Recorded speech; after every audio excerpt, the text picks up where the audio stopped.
Let's assume कि तुम एक स्टूडेंट हो और तुम्हारा एक बेस्ट फ्रेंड है जिससे तुम अपनी हर बातें बताते। तुम दोनों एक दूसरे पे पूरा भरोसा करते हो, लेकिन एक दिन एग्ज़ाम होता है, तुम फर्स्ट आते हो और तुम्हारा वो दोस्त सेकंड आता है। दोनों ने बराबर मेहनत किया था, लेकिन तब भी रिजल्ट में अंतर, तो बस वहीं से सब बदल जाता है। जो तुम्हारा बेस्ट फ्रेंड था अब वो तुम्हारा दुश्मन बन चुका है। अब सोचो, उसे तुम्हारा हर कमजोरी हर राज पता है, तो तुम क्या करोगे? यही वो मोमेंट होता है जहाँ लोग गलती करते हैं, वो बदले की सोच लेते हैं, लेकिन असली पावर तो तब होती है जब तुम उस दुश्मन को समझने की कोशिश करते हो, ना कि उसे तोड़ने की। कभी कभी दुश्मन को दुश्मन नहीं, मिरर समझो, जो तुम्हें वो फेस दिखाता है जो तुम देखना नहीं चाहते हो।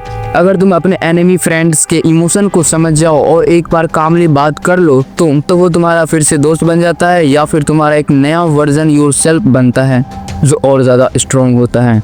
लेकिन सोचूं, ऐसा होता ही क्यों सबसे ज़्यादा धोखा वही देता है जिस पर हम सबसे ज़्यादा भरोसा करते हैं? इसका रीज़न समझने के लिए हमें सबसे पहले 48 लॉज ऑफ पावर बुक का लॉ नंबर 2 समझना होगा, जो कि है। वीडियो में आगे बढ़ने से पहले मैं इन सभी को थैंक्स कहूँगा जो कि मेरे पिछले वीडियो में कमेंट किया था, जिसके कारण मुझे मोटिवेशन मिला। तो चलिए अब वीडियो स्टार्ट करते हैं। Never put too much trust in your friends, learn how to use enemies.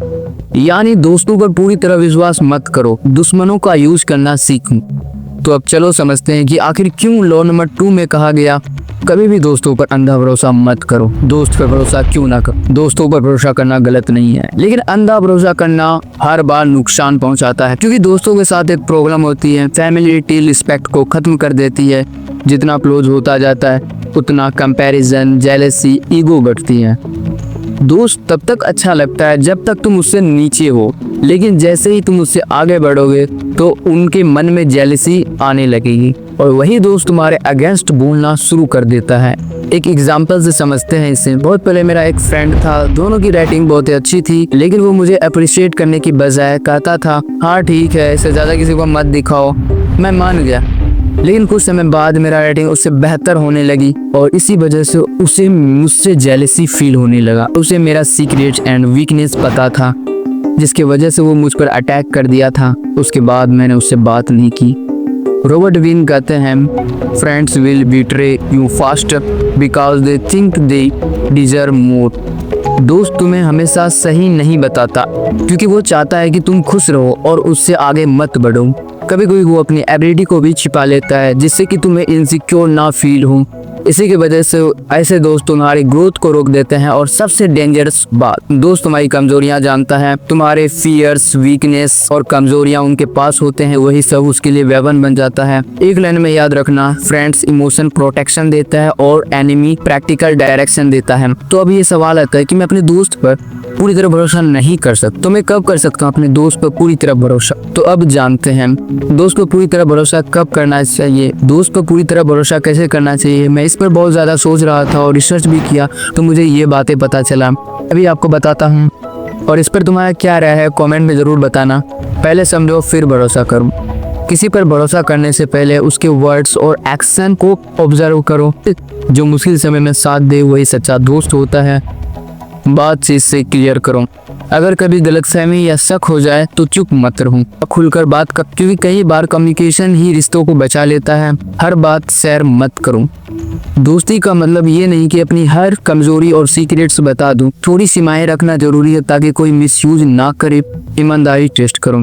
कभी कभी छोटी छोटी बातों से पता चल जाता है कि सामने वाले भरोसे के लायक है या फिर नहीं। जैसे वो दूसरों पर राज रखता है या फिर तुम्हारे पीठ पीछे क्या बोलता है, इसे कुछ पता करना है।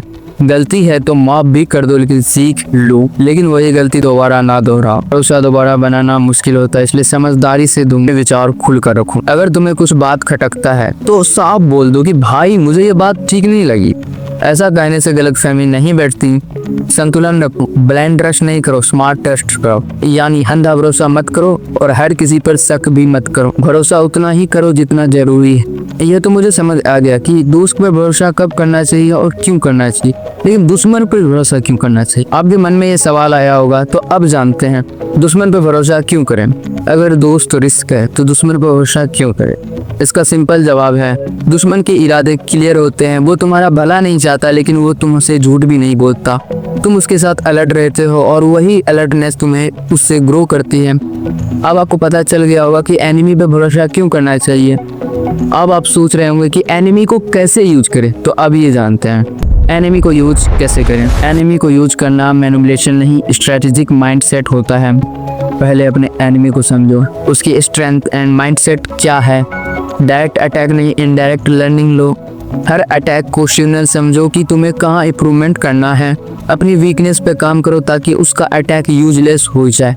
लेकिन आगे चलकर आपको एक डाउट हो सकता है, ये जो लॉ नंबर 2 है इसमें बताया गया है कि एनिमी बनाओ, लेकिन आगे चलकर आप पढ़ेंगे कि लॉ नंबर 15 में एनिमी मत बनाओ इस तरह कहता है, यानी कहता है एनिमी को पूरा क्रश कर दो, किल कर दो। तो अब मैं समझा कि इसका मतलब क्या हुआ, तो आपको मैं समझा रहा हूँ इसका मतलब। ये जो लॉ नंबर 2 है ये स्ट्रेटजी के लिए है, यानी अगर आपको अपने दुश्मन से खतरा नहीं है और उससे तुम सीख सकते हो कुछ, तो इसका इस्तेमाल करो। लेकिन अगर आपका दुश्मन से खतरा है, जान का खतरा, तो उसे पूरी तरह फिनिश करने की तैयारी करो।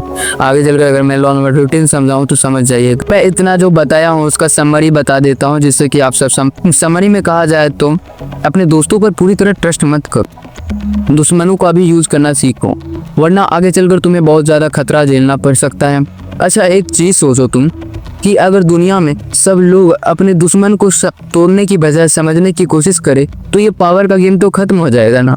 लेकिन अब सवाल ये है कि जब दोस्त और दुश्मन दोनों मार्क्स पहने हो तो असली सेफ जोन कहाँ हो। अगर आप सोच कर बता सकते हैं तो कमेंट में जरूर ना, मैं बताऊंगा नेक्स्ट वीडियो में पावर गेम में न्यूट्रल रहना सबसे बड़ी स्ट्रेटेजी कैसे। तो गाइस मैं आपसे एक सवाल पूछने वाला था कि ये जो मैंने वीडियो बनाया हूँ ये स्क्रिप्टेड वीडियो है, लेकिन मैं जो लॉ नंबर 1 बताया था वो विदाउट स्क्रिप्टेड वीडियो है। तो आप बताइए कि किस में मैं वीडियो बनाऊँ, स्क्रिप्टेड वीडियो बनाऊँ या फिर विदाउट स्क्रिप्टेड वीडियो। तो आपका इस लॉ पर ओपिनियन क्या है एक बार कॉमेंट में जरूर बताना, क्योंकि ब्लाइंडली ट्रस्ट इस पर भी हम नहीं कर सकते। अपना थॉट शेयर करिएगा। अगर मैं भी कुछ गलती बताया हूँ तो उसका इम्प्रूवमेंट करने के लिए बताइएगा। अगर आप इस बुक को बाय करना चाहते हैं तो लिंक डिस्क्रिप्शन में है, वहाँ से जाकर आप बाय कर सकते हैं। लेकिन अगर आप फ्री में पढ़ना चाहते मेरे टेलीग्राम पर जाइए, मैंने वहाँ पर इस बुक का लॉ नंबर 1 और लॉ नंबर 2 अभी भेज दिया हूँ फोटो करके, तो आप वहाँ से जाकर पढ़ भी सकते हैं हिंदी में। तब तक आप अगर लॉ नंबर 1 नहीं समझे तो स्क्रीन पर जो वीडियो शो हो रहा है उस पर क्लिक करें। मैं आपसे वहीं मिलूंगा, बाय।